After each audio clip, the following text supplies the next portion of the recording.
जय हिंद दोस्तों, स्वागत है आप सभी का एक और नए वीडियो में। दोस्तों आज हम इस वीडियो में आप सभी विद्यार्थियों के लिए हिंदी के इंपॉर्टेंट क्वेश्चन से लेकर आए हैं। अगर आप लोग इस बार एग्जाम देने वाले हो मैट्रिक का, तो आप इस वीडियो को ज़रूर पूरा देखना। और आप सभी विद्यार्थियों का यह भी कहना है कि सर आप पर हमें बहुत विश्वास है, जब आप सभी छोटे छोटे नादान बच्चों को हमारे ऊपर बहुत विश्वास है, तो भला कैसे मैं आप सभी के साथ धोखा कर सकता हूँ। ये पूरे पाप के बराबर है। ठीक है, तो बच्चा लोग मैं एक एक प्रश्न आपको अच्छे से बताऊंगा, एक एक प्रश्न आप लोग याद कर लीजिएगा। ठीक है, और जिस भी प्रश्न में आपको डाउट लगे तो कमेंट करके हमें जरूर बताना। ठीक है, तो हम लोग स्टार्ट करते हैं। पहला नंबर आपका क्वेश्चन है, भीमराव अम्बेडकर की विख्यात भाषण एनिलिएशन ऑफ कास्ट का हिंदी रूपांतरण किसने किया।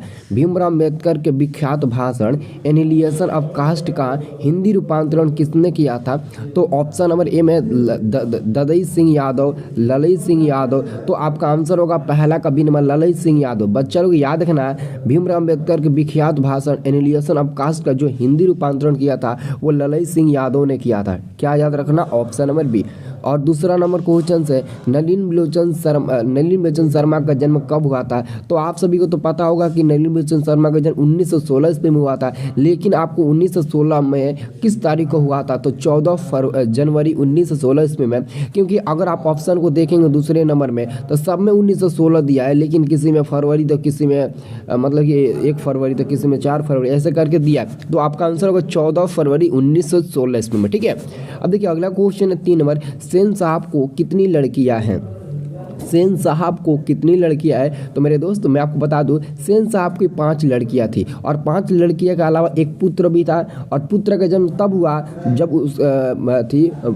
जब उसके माता और पिता बुढ़ापे के अंतिम पड़ाव पर पहुंच चुके थे, तब पुत्र का जन्म हुआ, लेकिन उससे पहले उनकी 5 लड़कियां थी। ठीक है, और विद्यार्थी अगर आप लोग हमारे चैनल पर नए आए हैं तो मैं आप लोगों के लिए व्हाट्सएप ग्रुप का लिंक दिया हूँ वीडियो के डिस्क्रिप्शन में। आप बिना 1 भी रुपया पेड किए उसमें ज्वाइन हो सकते हो। केवल एक बार जाइए, उस लिंक पर क्लिक करिए, आप फटाक से हमारे उस व्हाट्सएप ग्रुप में जुड़ जाएंगे। 1 भी रुपया आपको नहीं लगेगा। ठीक है, और साथ में चैनल को सब्सक्राइब कर लेना। आपको मैं ऐसे ही हमेशा क्वेश्चंस बताता रहूँगा, ऑल सब्जेक्ट का, केवल हिंदी का ही नहीं। ठीक है, 4 नंबर क्वेश्चन है, अग्रजा शब्द में प्रत्यय। तो मैं आप लोगों को बताया था ना कि अगर प्रत्यय पहचानना हो तो किसी शब्द के अंत वाले में देखना, और अगर आपको उपसर्ग पहचानना है तो शब्द के पहले में देखिएगा। ठीक है, तो यहाँ पर आप लोग देख सकते अग्रजा शब्द में आपको प्रत्यय ढूंढना है। ठीक है, तो हम क्या करेंगे, सबसे पहले अगर हम करते हैं अग्र प्लस अगर अज्जा हम लोग कर देते हैं तो ये क्या बन जाएगा, तो ये पूरा का पूरा अग्रजा बन जाएगा। तो ये पूरा का पूरा अग्रजा जब बन जाएगा तो हम लोग आसानी से बता देंगे जो अंत में आपको जुड़ा गया है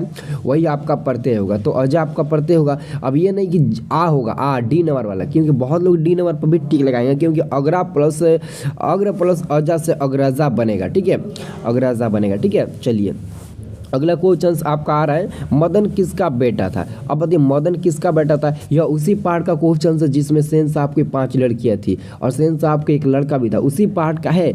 और उसी पार्ट में मदन किसका बेटा था। तो सेन साहब के यहाँ किरानी का काम करता था एक व्यक्ति जिसका नाम था गिरधर लाल, और उसी गिरधर लाल का बेटा था मदन, उसी गिरधर लाल का बेटा था मदन। तो यहाँ पर आंसर हम क्या देंगे, डी नंबर देंगे। ठीक है, 6 नंबर क्वेश्चन है, महारानी विक्टोरिया के द्वारा किसे नाइट की उपाधि प्रदान की गई थी। ये तो क्वेश्चन काफी इंपॉर्टेंट है यार, बहुत इंपॉर्टेंट है। ठीक है, तो मैक्स मुलर को, वेरी गुड आंसर होगा आपका बी नंबर, मैक्स मुलर को महारानी विक्टोरिया के द्वारा किसे नाइट की उपाधि प्रदान की गई थी। तो आंसर आपका होगा बी नंबर, मैक्स मुलर को। ठीक है, अगला क्वेश्चन है आपका 7 नंबर, हिंदी कविता में प्रपंचवाद के प्रवर्तक कौन है। बहुत इंपॉर्टेंट क्वेश्चन है, हिंदी कविता में प्रपंचवाद के प्रवर्तक कौन है। तो वही होंगे जो मैं आपको बताया था ना, नलिनी बिलोचन शर्मा का जन्म 14 फरवरी 1916 ईस्वी में हुआ था, वो यही होंगे। और नलिनी बिलोचन शर्मा किस पार्ट के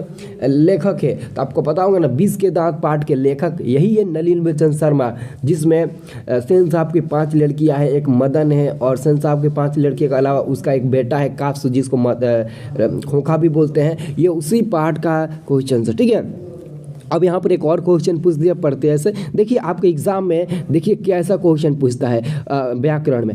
लकार कभी कभी उपसर्ग में पूछ देता है, तो कभी कभी लकार प्रत्यय में पूछ देता है। तो उपसर्ग और प्रत्यय आप सभी विद्यार्थियों के लिए बहुत बहुत ज़्यादा इंपॉर्टेंट है, ठीक है। तो 8 नंबर क्वेश्चन हमारा आएगा, आत्मसात शब्द में प्रत्यय कौन है, बताइए। तो आत्मसात शब्द में प्रत्यय कौन है, ये क्वेश्चन काफ़ी ज़्यादा इंपॉर्टेंट है मेरे दोस्त। आत्मसात शब्द में प्रत्यय कौन है, तो अंत वाले आप लोग देखना, अंत में देखना क्या जुड़ा है, ठीक है। तो अंत में अगर हम क्या करते हैं, आत्मसा में अगर हम लोग त जोड़ दें तो क्या बन जाएगा, आत्मसात बन जाएगा। तो ये आपका आंसर हो जाएगा ये वाला, तो विसर्ग, ठीक है। तो हमें आपको यहाँ पर क्या मिलेगा, त, ठीक है। हाँ वेरी गुड आंसर, हाँ यही होगा, ठीक है।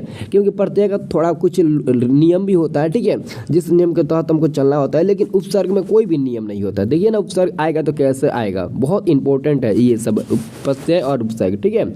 अब देखिए 9 नंबर क्वेश्चन से विचार और वितर्क, क्या कह रहा है क्वेश्चन, विचार और वितर्क किस लेखक की रचना है, किस लेखक की रचना है। तो मेरे दोस्त इसका आंसर होगा हजारी प्रसाद द्विवेदी। क्या होगा, हजारी प्रसाद द्विवेदी। और हजारी प्रसाद द्विवेदी का नाम सुने है ना, नाखून क्यों बढ़ते हैं पाठ के लेखक है। उनके जन्म 1907 ईस्वी में हुआ था। ये सब तो आपको पता होगा, ठीक है। और देखिए अगला क्वेश्चन से आपका 10 नंबर क्वेश्चन से आपका 10 नंबर इंपॉर्टेंट क्वेश्चन से 10 नंबर क्वेश्चन है, नाखून बार बार काटते रहना और अलंकृत करते रहना निरूपित करता है। तो ये देखिए ये तो क्वेश्चन आप लोग बता देंगे, आप ही बताइए, नाखून को हम बार बार क्यों काटते हैं, सुंदरता और स्वास्थ्य पर ध्यान देने का।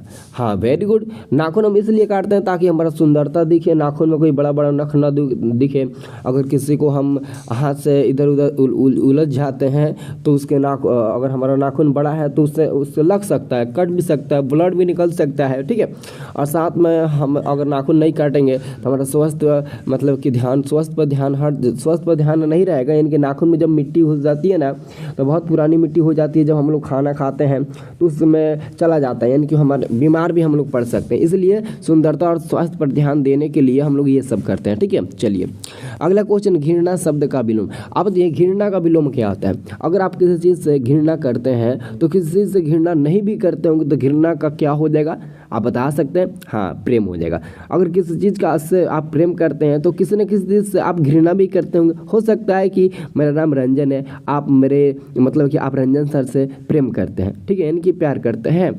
और हो सकता है कि आप रंजन सर से घृणा भी करते होंगे, तो इसका मतलब वही ना हुआ। हाँ वेरी गुड, बहुत बढ़िया, क्या बात है। अगर आप लोग ऐसे कमेंट करोगे ना तो मैं कसम से बोलता हूँ ना, कोई भी ऐसा विद्यार्थी नहीं होगा जो कहेगा सर मैं 2nd डिवीजन आया हूँ। हर विद्यार्थी कहेगा सर मेरा तो फर्स्ट आया है, फर्स्ट आया है, केवल फर्स्ट कहेगा। और फर्स्ट में भी 400, 450, 420, 430 बोलेगा, ठीक है।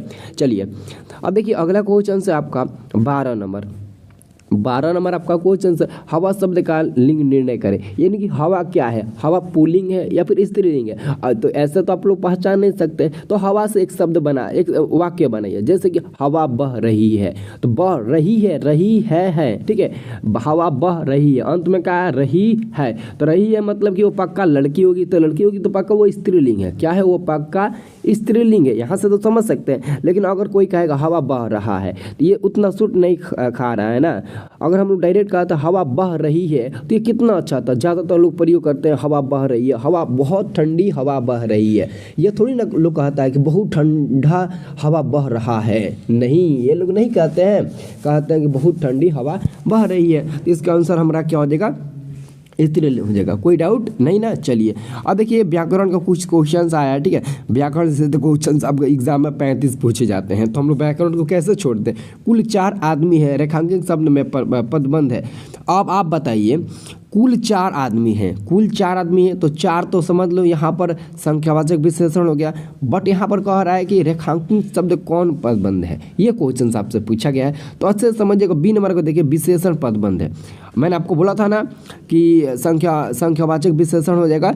तो केवल पूछा कि कौन सा मतलब है, संज्ञा है या फिर सर्वनाम। तो संज्ञा तो हो नहीं सकता क्योंकि इसमें 4 है, 4 संख्या का बोध करा रहा है, सर्वनाम भी नहीं होगा, क्रिया भी नहीं होगा तो विशेषण होगा, ठीक है। क्या होगा, विशेषण पदबंध होगा, ठीक है। है। तो ऐसा दोस्तों आप लोग किसी भी चीज़ को कितना दिन रटिएगा, कब तक रटते चलिएगा, कम से कम अपने दिमाग से तो सोचिए। जैसे कि प्रश्नवाचक हो गया, प्रश्न पूछने वाला हो गया, ठीक है, पुरुषवाचक हो गया, अगर व्यक्ति का कुछ के बारे में कहा जाए तो पुरुषवाचक में चला जाएगा। ऐसा अगर आप लोग समझिएगा ना तो बहुत आगे जाइएगा, ठीक है। अगले क्वेश्चन से आपका, उसने अपने मित्र का पुस्तकालय खरीदा वाक्य है। अब क्वेश्चन पूछा है उसने अपने मित्र का पुस्तकालय खरीदा वाक्य में है। अब क्या, तो यहाँ पर आप लोग देख सकते मिश्र वाक्य है, यह एक मिश्र वाक्य है। यह क्वेश्चंस आप लोगों को मैं अलग से पढ़ाऊंगा, सरल वाक्य, संयुक्त वाक्य, मिश्र वाक्य, ये सभी क्वेश्चंस को हम अच्छे से आप लोगों को डिस्कस कराएंगे, ठीक है। अभी अगला क्वेश्चन है 15 नंबर, नक्षत्र लोक किस लेखक की कृति है। ये देखिए नक्षत्र लोक, ये नक्षत्र लोक यानी कि ये आपके हिंदी में अभी तक पाठ नहीं मिला है, लेकिन उनके रचना में उनके जो भी मतलब कि पाठ परिचय होगा उसमें दिया है। तो अगर आप देखिए ज़्यादातर हिंदी में ध्यान रखना, लेखक का नाम, लेखक का पाठ परिचय, बस वही आप लोग अच्छे से देख लो तो एग्जाम में आप लोग गर्दा मचा दोगे, ठीक है। तो गुणाकर मूल्य का नाम सुने हो ना, गुणाकर मूल्य, ठीक है, हाँ वेरी गुड। तो गुणाकर मूल्य का होगा, इनका भी जन्म महाराष्ट्र में ही हुआ था, ठीक है। अब देखिए अगला क्वेश्चन से, जिसकी उपमा दी जाए के लिए एक शब्द है, जिसकी उपमा दी जाए के लिए एक शब्द आपको बताना है। तो 16 का आंसर होगा उपमान। क्या होगा जी, उपमान होगा, ठीक है।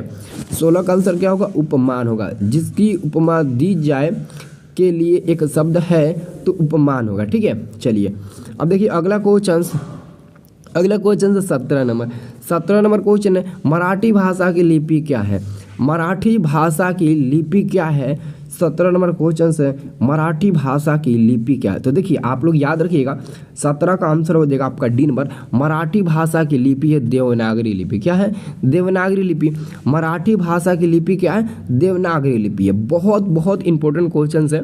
मराठी भाषा की जो लिपि है ना वो देवनागरी लिपि होती है। क्या होती है बच्चों, देवनागरी लिपि होती है। अब यहाँ पर 18 नंबर क्वेश्चन है, धारा नागरी के कौन परमार शासक विद्यानुरागी थे। तो ये देखिए अगर आप लोग क्वेश्चन मतलब कि बुक पढ़े हैं तभी आप आंसर दे सकते हैं, ठीक है। इसमें एक दो क्वेश्चन है जो काफ़ी ज़्यादा डिफिकल्ट है, बट आप लोगों को मैं आंसर बता देता हूँ, आप लोग याद रखिएगा। आंसर होगा भोज। क्या याद रखिएगा, भोज। धारा नागरिक के परमार शासक विद्यानुरागी थे तो भोज थे। कौन थे, भोज थे बच्चे लोग, ठीक है। चलिए अगला क्वेश्चन है, महाविद्यालय नामक कहानी संग्रह किसकी रचना है। महाविद्यालय यानी कि महाविद्यालय किस कहानी में रचना किया गया है। तो विनोद कुमार शुक्ल द्वारा। मछली पाठ के लेखक कौन है, विनोद कुमार शुक्ल। उसी में महाविद्यालय कहानी के बारे में वर्णन किया गया है, ठीक है। चलिए अब देखिए ये तो अलग बात है, ये जो क्वेश्चन है ना 20 नंबर एकदम दिल दहला देगा। अगर आप लोग माँ से प्यार करते हैं तो वीडियो को लाइक ज़रूर करना और चैनल को सब्सक्राइब भी ज़रूर कर लेना अगर माँ से प्यार करते हैं तो, क्योंकि आपको मैं ज़बरदस्ती हर सब्जेक्ट पढ़ाना चाहता हूँ ताकि आप लोगों को तो मन नहीं लगता होगा, एग्ज़ाम के टेंशन होगा कि कैसे एग्ज़ाम में देंगे, बट मेरे को कोई टेंशन नहीं है क्योंकि मेरे को ना आप लोगों को बलबस्ती पढ़ाना है, जिम्मेदारी लेकर पढ़ाना है, इसलिए मैं कुछ अलग करना चाहता हूँ, ठीक है। तो क्वेश्चन है, बहादुर की माँ गुस्से से पागल क्यों हो गई थी। ये क्वेश्चन काफी इंपॉर्टेंट है, ठीक है। भगवान न करे किसी की माँ के साथ ऐसा हो, क्योंकि माँ मेरी बहुत प्यारी है, आई लव यू माँ, ठीक है।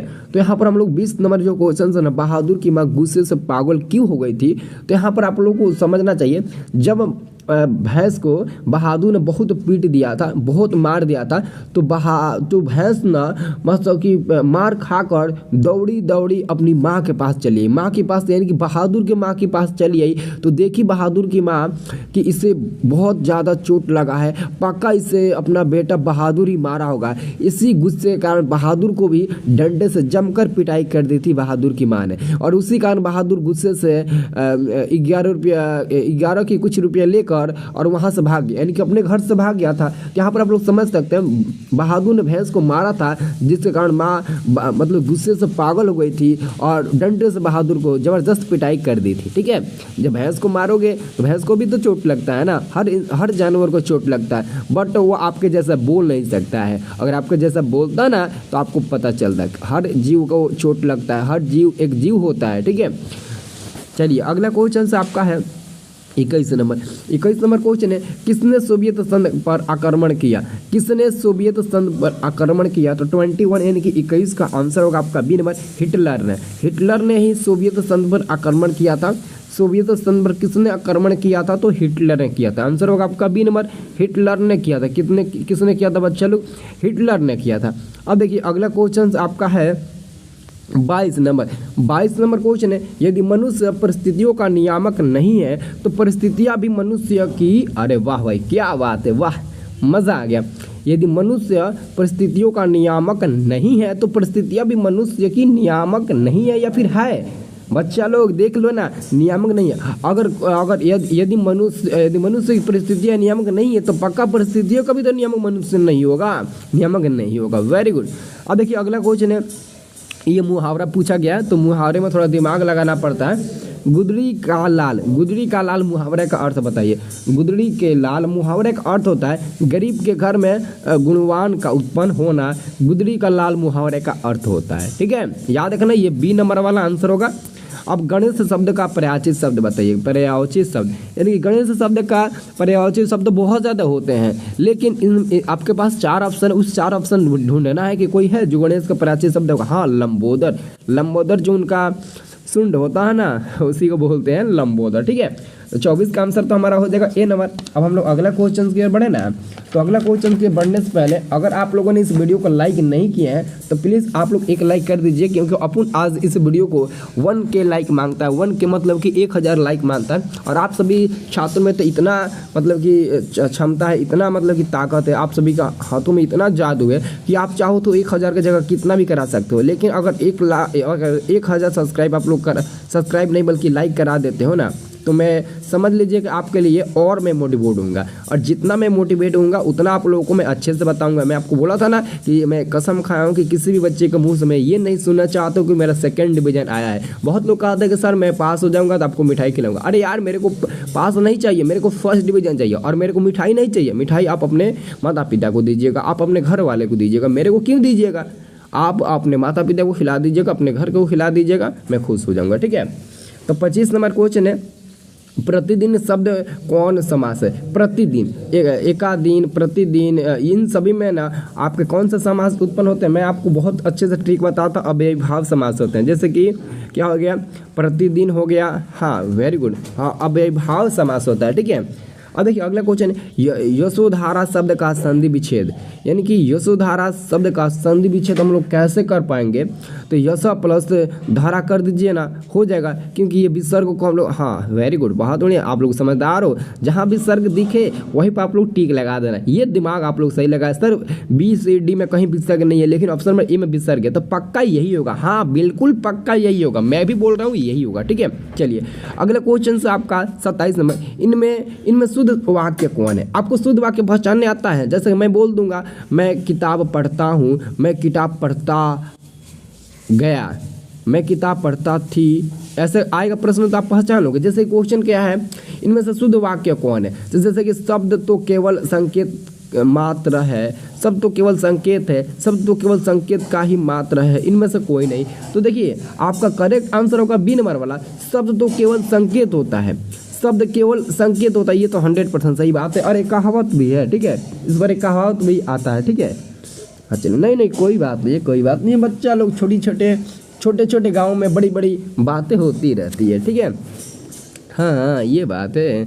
चलिए अब देखिए, हाँ सही बात है, छोटे छोटे गाँव में बड़ी बड़ी बातें होती रहती है, लेकिन कुछ होता नहीं है। अब देखिए अगला क्वेश्चन 28 नंबर, कवि घनानंद किस बादशाह के यहाँ मीर मुंशी का काम करते थे? हाँ मोहम्मद शाह रंगीले के यहाँ। बच्चा लोग, कवि घनानंद किस बादशाह के यहाँ मीर मुंशी का काम करते थे? तो मोहम्मद शाह रंगीले के यहाँ, मोहम्मद शाह रंगीले के यहाँ काम करते थे। अब देखिए अगला क्वेश्चन है, जब जन्म के 6 घंटे बाद किनकी माता का देहांत हो गया था?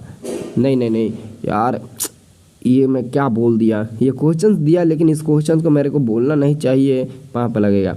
प्लीज़ आप माफ़ कर दीजिएगा, इस क्वेश्चन को आप अपने मन से पढ़ लीजिएगा। ठीक है, इसका आंसर होगा, आपका आंसर मैं बता देता हूँ, इसका आंसर होगा ऑप्शन नंबर बी, सुमिंद्रानंद पंत। ठीक है, क्योंकि मैं माँ से प्यार करता हूँ, ऐसा मैं नहीं बोल सकता। ठीक है, तो प्लीज़ आप इस क्वेश्चन को अपने मन में पढ़ के इसका आंसर दीजिएगा। ठीक है, चलिए अगला क्वेश्चन हमारा है, फावड़े और हल राजदंड बनाने को है।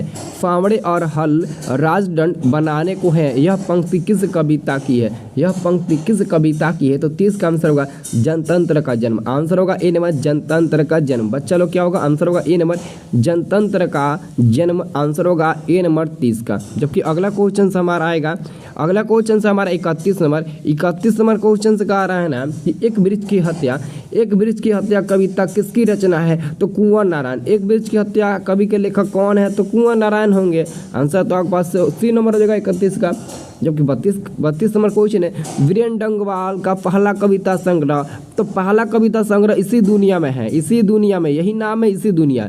वीरेन डंगवाल का पहला कविता संग्रह कौन है? तो इसी दुनिया में। आपका आंसर होगा ये बी नंबर वाला। अच्छे से देखना बच्चे लोग, ठीक है।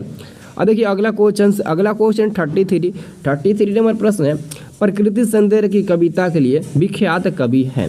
प्रकृति संदेह की कविता के लिए विख्यात कवि कौन है? तो 33 का आंसर होगा आपका option number B Sumitranand Pant, ठीक है। अब देखिए अगला क्वेश्चन है 34 नंबर किस कवि ने वर्ण श्रम व्यवस्था और कर्मकांड का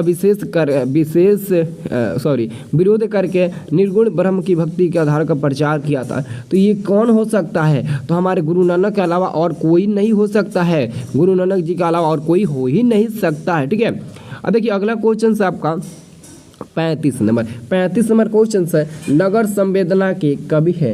नगर संवेदना के कवि है तो 35 का आंसर होगा बी नंबर वीरेन डंगवाल। नगर संवेदना के कवि कौन है? तो वीरेन डंगवाल जी होंगे। आंसर होगा बी नंबर दुर्दांत मानवीय विभीषिका का चित्रण करने वाली कविता है।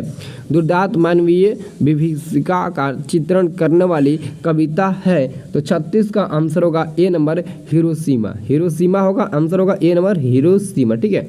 36 का आंसर होगा ए नंबर हिरोशिमा। अब देखिए अगला क्वेश्चन है, ठीक है। अगला क्वेश्चन आपका है 37 नंबर, ठीक है। 37 नंबर क्वेश्चन से आपका गुरु नानक के पद है। अब आपको गुरु नानक जी के पद बताना, आप ही बताइए, अच्छे से सोचिएगा तो ये बता देंगे क्वेश्चन, एकदम पक्का मैं बोल रहा हूँ। हाँ, प्रेम और भक्ति के मधुर गीत। वेरी गुड, वाह क्या बात है यार, बहुत बढ़िया। प्रेम एवं भक्ति के मधुर गीत। अब देखिए अगला क्वेश्चन 38 रसखान द्वारा कृष्ण लीला का गान किया गया। रसखान द्वारा कृष्ण लीला का गान किया गया तो किसके रूप में किया गया था? हाँ वेरी गुड, बहुत बढ़िया। आंसर क्या हो जाएगा आपका? सबेयों में। हाँ नहीं सी में नहीं होगा, सबेयों में डी होगा। अब देखिए अगला क्वेश्चन से कवि प्रेमगन द्वारा अधिकांश काव्य रचना किस भाषा में की गई थी? यानी कि कवि का प्रेमगन के द्वारा जो अधिकांश उनका काव्य रचना थी वो किस भाषा में की गई थी? तो मैं आपको बता दूं वो ब्रज भाषा और अवधी में की गई थी। सबसे ज़्यादा ब्रज भाषा और अवधी में की गई थी, हिंदी में नहीं। चलिए अगला क्वेश्चन हमारा आ रहा है 40 नंबर क्वेश्चन है स्वर्ण किरण किस कविता की रचना है? स्वर्ण किरण किस कविता की रचना किस कवि की रचना है? किस कवि की रचना है? तो हमारे होंगे कवि सुमित्रानंद पंत। क्या होंगे? सुमित्रानंद पंत जी होंगे। अगला क्वेश्चन है आत्मजयी नामक प्रबंध काव्य किस कवि द्वारा लिखा गया है? ठीक है, आत्मजयी नामक प्रबंध किस कवि द्वारा लिखा गया है? तो 41 का आंसर होगा सी नंबर कुंवर नारायण। क्या होगा जी? कुंवर नारायण। आंसर होगा आपका सी नंबर, बिल्कुल होगा सी नंबर, ठीक है। अब देखिए अगला क्वेश्चन है 42 नंबर आपका क्वेश्चन इंपॉर्टेंट है। 42 नंबर क्वेश्चन है आधुनिक साहित्य में एक प्रमुख प्रतिभा थे। आधुनिक साहित्य में एक प्रमुख प्रतिभा थे। तो 42 का तो आंसर हो जाएगा ऑप्शन नंबर ए हो जाएगा शाही वत्स्यायन। यानी कि इसका पूरा नाम क्या है? अज्ञाय का पूरा नाम क्या होता है? सच्चिदानंद हीरानंद वत्स्यायन अज्ञाय, यही इनका पूरा नाम होता है, ठीक है। सच्चिदानंद हीरानंद वत्स्यायन, ठीक है। और साथ में क्या होगा? आंसर होगा आपका हाँ वेरी गुड ए नंबर। चलिए अगला क्वेश्चन है किसने जिंदगी में पहली बार अस्पताल का विरोध नहीं किया था? किसने अपनी जिंदगी में पहली बार अस्पताल का विरोध नहीं किया था? तो 43 का आंसर होगा। 43 का आंसर क्या होगा? हाँ माँ के अलावा, क्योंकि माँ तो माँ होती है ना। अगला क्वेश्चन, माँ रात के कितने बजे हॉस्पिटल से लौटकर आई। माँ रात में कितने बजे हॉस्पिटल से लौटकर घर आई थी, तो 11:15 बजे माँ ने हॉस्पिटल से लौटकर घर आई थी। ठीक है, अब देखिए अगला क्वेश्चन है 45 नंबर क्वेश्चन है, गांव में जुआरी किस्म का व्यक्ति कौन था। तो रंगपा था, रंगपा का नाम सुनो ना, रंगपा। यह गांव में एक जुआरी किस्म का व्यक्ति था। ठीक है, जुआ खेलता था, बदमाशी करता था, छेड़खानी भी करता था। ठीक है, यानी कि बहुत बदमाश था। अब देखिए अगला क्वेश्चन है, सातकोड़ी होता किस भाषा का प्रमुख कथाकार है। तो सातकोड़ी होता जी जो है ना, वो उड़िया भाषा का कथाकार है। और ये क्वेश्चन बहुत ज़्यादा बार पूछा गया आपके बोर्ड एग्जाम में। ठीक है, अब देखिए अगला क्वेश्चन है 47, देवी नदी बांध के नीचे किसका घर था। तो देवी नदी के बांध के नीचे लक्ष्मी के अलावा और किसका घर हो सकता है। और लक्ष्मी के पति का क्या नाम था, लक्ष्मण। और लक्ष्मण कहाँ नौकरी करते थे, तो लक्ष्मण आपके नौकरी करते थे कलकत्ता में। ये भी क्वेश्चन एग्जाम में आया है। ठीक है, चलिए अगला क्वेश्चन हम लोग देखें। अगला क्वेश्चन देखने से पहले प्लीज़ वीडियो को लाइक जरूर करना, चैनल को सब्सक्राइब कर लेना, डिस्क्रिप्शन बॉक्स जाकर चेक करो, व्हाट्सएप ग्रुप का लिंक मिलेगा, बिना पैसा पेमेंट किए व्हाट्सएप ग्रुप में भी जुड़ सकते हो। ठीक है, 48 नंबर प्रश्न है, मंगू के अलावा माँ के कितने संतानें थी। अब क्वेश्चन तो इंपॉर्टेंट पूछ दिया कि मंगू के अलावा और माँ की संतानें थी। हाँ, कितने, 2 या फिर 3, मंगू को छोड़कर, मंगू के अलावा। ठीक है, आप लोग बताइए कमेंट करके, किसने सीता को रसमलाई भेजी थी। सीता को किसने रसमलाई भेजी थी, तो आंसर होगा आपका ए नंबर, पुष्पा ने रसमलाई भेजी थी। सीता को किसने रसमलाई भेजी थी, तो पुष्पा ने ही रसमलाई भेजी थी। ठीक है, अब देखिए अगला क्वेश्चन है, सीता के बड़े लड़के का क्या नाम था।